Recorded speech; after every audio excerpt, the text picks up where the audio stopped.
তুমি কি কখনো এমন অনুভব করেছো যে সবাই তোমাকে বুঝতে পারে কিন্তু সত্যিকারের তুমিটা কেউ জানে না? বাইরে হাসি ভেতরে ঝড়, এই দৈত্য জীবনটাই কি তোমার ক্লান্ত করে দেয়? আজকের গল্পটা সেই মুখোশ খুলে দেওয়া সাহস নিয়ে। আরিয়ার নামে এক ছেলে ছিল। সে সবার কাছে খুব হাসি খুশি, সাহায্যকারী আর প্রাণবন্ত। বন্ধুদের আড্ডায় সেই সবচাইতে বেশি কথা বলতো।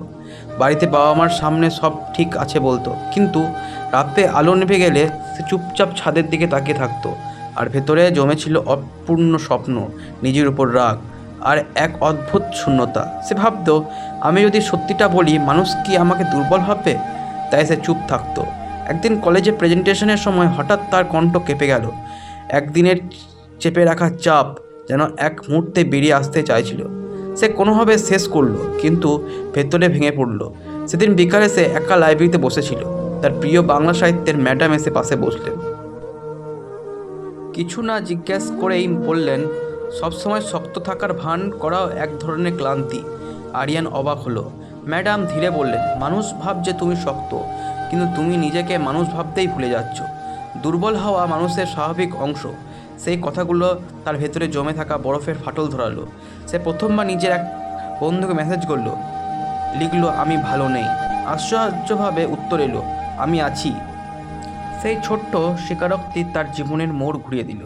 সে বুঝল, নিজের কষ্ট লুকিয়ে রাখলে সেটা কমে না, বরং বেড়ে যায়। ধীরে ধীরে সে শিখল, সবসময় পারফেক্ট না থাকলেও চলে, মাঝে মাঝে ভেঙে পড়লেও সমস্যা নেই। কারণ সত্যিকারের শক্তি হলো নিজের সত্যিটাকে মেনে নেওয়া। আজ যদি তুমি আরিয়ানের মতো মুখে হাসি রেখে ভেতরে কাঁদো, তাহলে মনে রাখো, তোমার কষ্ট তোমাকে ছোট করে না। সাহায্য চাওয়া দুর্বলতা না, এক সাহস। নিজের মুখোশ খুলে ফেলার পারলেই তুমি হালকা হয়ে যাবে। কারণ মানুষ হিসাবে অসম্পূর্ণ হওয়াটাই সবচেয়ে স্বাভাবিক। আর সেখান থেকেই শুরু হয় সত্যিকারের শান্তি। তো বন্ধুরা, যদি এই ধরনের গল্প আপনাদের ভালো লাগে তো চ্যানেলটাকে সাবস্ক্রাইব করবেন।